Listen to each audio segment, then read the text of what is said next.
gen adalah upaya untuk memodifikasi genom melalui penyisipan, penghapusan, atau modifikasi kode genetik melalui transfer materi genetik untuk tujuan pengobatan atau penyembuhan.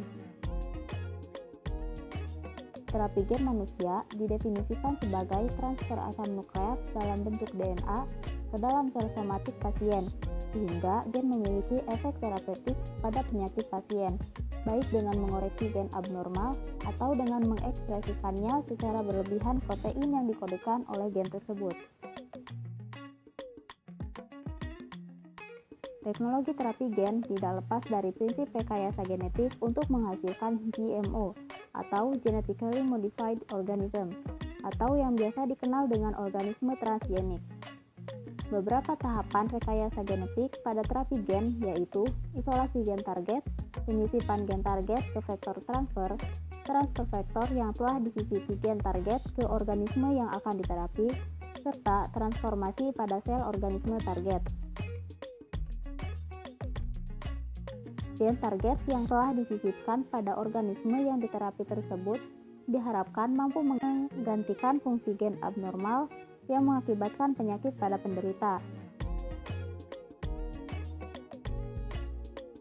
Metode terapi gen pertama kali digunakan pada tahun 1990 ketika National Health Institute dari Amerika Serikat memasukkan gen normal adenosin deaminase ke leukosit penderita defisiensi kekebalan kombinasi akut yang berusia 4 tahun. Terapi gen meliputi penggunaan asam nukleat, baik DNA ataupun RNA dalam perlakuan, pengobatan, dan pencegahan penyakit pada manusia. Berdasarkan pada tipe penyakitnya, terapi gen dapat dilakukan dengan mentransfer gen fungsional yang dapat menggantikan gen yang hilang, ataupun tidak berfungsi sehingga dapat mengurangi efek negatif dari kondisi tersebut. Pada terapi gen dengan sel somatik, DNA yang mengandung gen untuk fungsi terapi ditransfer ke dalam sel somatik, baik secara in vivo maupun ex vivo. Transfer gen tersebut biasanya ditunjukkan secara langsung ke organ atau jaringan spesifik sehingga gen dapat terekspresi dengan baik. Pada terapi gen dengan sel somatik juga tidak akan memberikan pengaruh terhadap sel embrional. Pada perbandingan metode in vivo dan ex vivo dapat lihat pada gambar ini. Nah, pada terapi gen in vivo tetap menggunakan bantuan vektor untuk mentransfer gen target ke dalam jaringan atau organ pasien penderita penyakit tertentu. Pada gambar ini terlihat adanya vektor transfer gen berupa virus yang dimodifikasi menjadi virus rekombinan dengan menyiapkan DNA dengan gen target untuk terapi melalui metode teknologi DNA rekombinan. Vektor virus yang telah mengandung gen target tersebut kemudian diinjeksikan ke dalam tubuh pasien secara langsung menuju jaringan atau organ target di mana gen untuk terapi tersebut dibutuhkan atau diekspresikan. Terapi gen secara in vivo melibatkan proses transduksi secara langsung di dalam tubuh, lebih mudah dilaksanakan dan dikembangkan dalam skala tertentu, dan tidak membutuhkan fasilitas khusus karena agensi atau transfer gen bisa dilakukan dengan metode umum maupun menggunakan biologik gen, dan bahwa terapi gen secara in vivo memiliki spesifitas dan efisiensi yang lebih rendah dibandingkan dengan terapi gen secara ex vivo. Terapi gen secara ex vivo memiliki tahapan yang lebih kompleks dibanding secara in vivo. Terapi ini melibatkan transduksi di laboratorium dengan kondisi spesifik tertentu, sehingga membutuhkan fasilitas laboratorium yang lebih lengkap. Metode ex vivo ini juga membutuhkan atau mengakibatkan kurangnya populasi sel yang diproliferasi. Pada gambar ini menunjukkan tahapan dalam metode terapi gen secara ex vivo yang terdiri dari beberapa langkah, yaitu yang pertama, isolasi sel yang memiliki gen abnormal dari pasien penderita penyakit tertentu. Yang kedua, sel hasil isolasi ditumbuhkan pada media kultur tertentu yang sesuai dengan karakteristik sel. 3. Sel target yang telah dikultur kemudian diinfeksi dengan retrovirus yang mengandung rekombinan gen dalam membentuk gen normal untuk menggantikan gen abnormal pada sel. Keempat, produksi rDNA dan RNA rekombinan atau jika vektor virus merupakan virus dengan materi genetik berupa RNA dengan transkrip balik atau reference transcription. Kelima, translasi gen normal pada sitoplasma.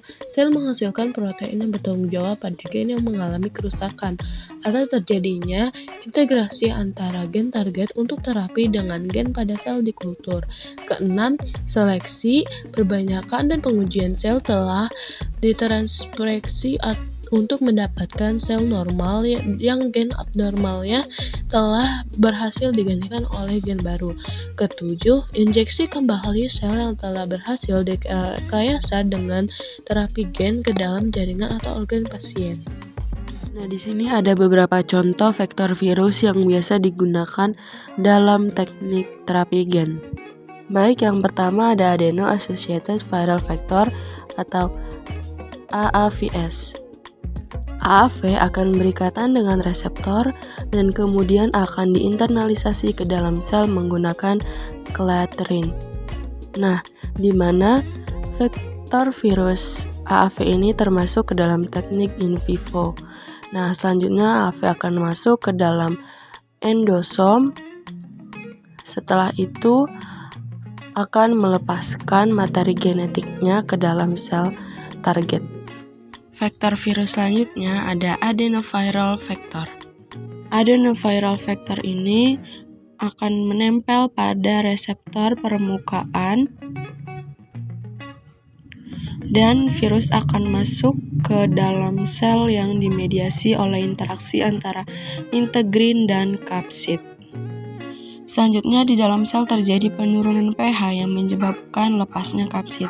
Kapsid akan ditransport ke dalam nukleus. Setelah itu terjadi pelepasan genom. Selanjutnya ada lentiviral dan retroviral vector.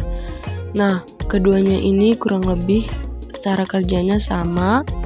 Vektor virus akan masuk ke dalam sel, kemudian kapsid akan masuk ke dalam sel dan akan mengubah DNA. Selanjutnya, DNA akan diintegrasikan ke genom, di mana genom tersebut nantinya akan terjadi proses transkripsi dan translasi yang selanjutnya akan menghasilkan sel baru. Selanjutnya, sel baru akan masuk ke dalam sel target. Nah, di sini ada perbedaan dari vektor virus dan non-virus.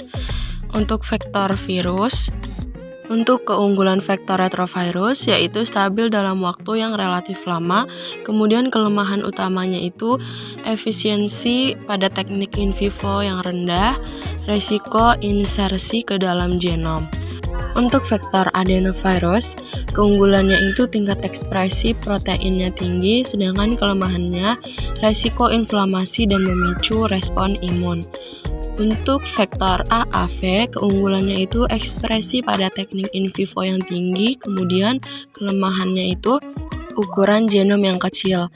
Nah, vektor virus secara umum ini keunggulannya memiliki efisiensi yang tinggi, untuk kelemahannya itu memicu respon imun saat diberikan berulang. Sedangkan untuk vektor non-virus, yaitu untuk vektor naked DNA, keunggulannya itu sederhana, sedangkan kelemahannya itu kurang efisien. Kemudian untuk metode fisik elektroporasi gen-GAN, keunggulannya itu ekspresi pada teknik in vivo-nya tinggi, kelemahannya terbatas pada daerah target tertentu dan membutuhkan peralatan khusus. Kemudian untuk vektor liposom atau lipoplasase, keunggulannya ekspresi pada teknik in vivo yang tinggi, untuk kelemahannya ekspresi dalam waktu yang singkat, dan efek toksik polimer kationik. Nah, secara umum, vektor non-virus ini keunggulannya tidak memicu respon imun dalam jumlah signifikan, sedangkan untuk kelemahannya efisiensi yang rendah. Terapi gen sudah banyak digunakan dalam mengobati penyakit, salah satunya ialah mengobati penyakit kanker. Kanker merupakan penyebab kematian utama kedua di negara Amerika Serikat. Dan saat ini pengobatan penyakit kanker yaitu dengan radiasi dan kemoterapi, namun keduanya memiliki efek yang sangat parah. Kemoterapi dapat menghancurkan sel-sel yang sehat dan dengan ini terapi gen dapat digunakan untuk mengganti atau mengisi sel yang telah rusak. Terapi gen dapat membuang genetik yang rusak dan dapat menggantinya dengan yang sehat. Caranya dengan memasukkan gen khusus ke dalam sel darah putih. Dengan hal tersebut, sel darah putih dapat melawan sel kankernya. Atau juga dengan cara suatu sel tersebut akan bunuh diri jika terlalu banyak mutasi di dalam sel tersebut. Akan tetapi di dalam sel kanker tidak dapat bekerja seperti itu. Dengan terapi gen ini dapat membuat sel kanker dapat membunuh dirinya dan tidak dapat berkembang terlalu banyak. Pengobatan kanker dengan terapi gen ini telah dilakukan dengan perantara virus untuk pelaksananya. Dengan memasukkan gen ke dalam virus lalu dimasukkan ke dalam tubuh pasien. Jadi nanti saat virus bereplikasi, gen yang sudah atau gen yang baik akan disalin. Lalu ketika sudah di dalam sebuah sel virus tersebut akan mengirim gen penghenti kanker agar virus kanker tidak bereplikasi. Sejauh ini, terapi gen digunakan untuk mengobati berbagai penyakit dan kondisi yang sangat sederhana. Nah, terapi gen ini dasarnya dapat dihidupkan atau dimatikan dan dapat mempengaruhi sel-sel lainnya. Terapi gen ini ataupun pengobatan ini harus menentukan kombinasi gen yang cocok terlebih dahulu agar dapat berjalan dengan baik.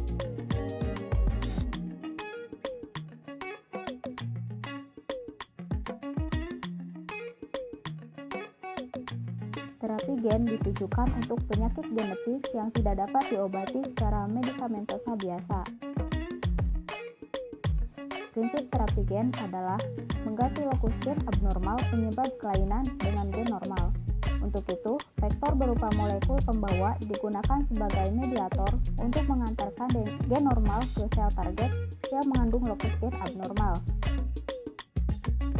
Beberapa vektor dapat digunakan, biasanya vektor virus. Virus ini telah dihilangkan dari genom aslinya dan disisipkan pada lokus gen terapeutik, sehingga tetap dapat menginfeksi sel target seperti biasa, namun tidak menimbulkan penyakit. Proses transformasi vektor dilakukan secara in vitro sebelum dimasukkan ke dalam tubuh pasien.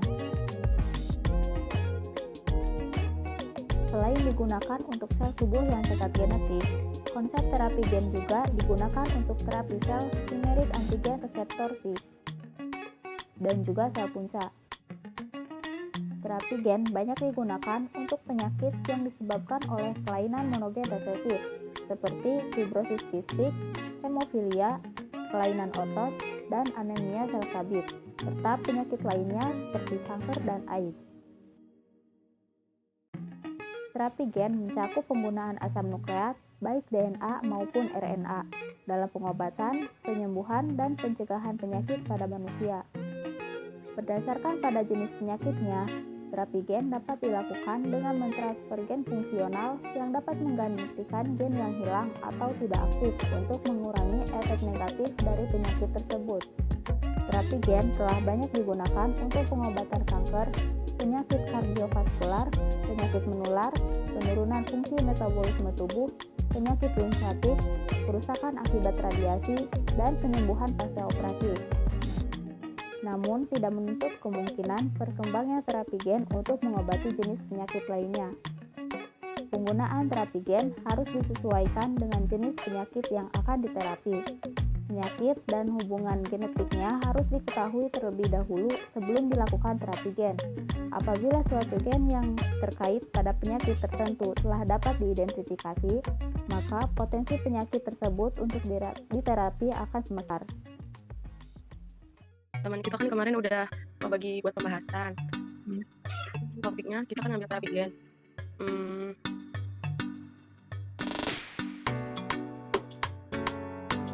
Dulu bingung Pembagiannya ya?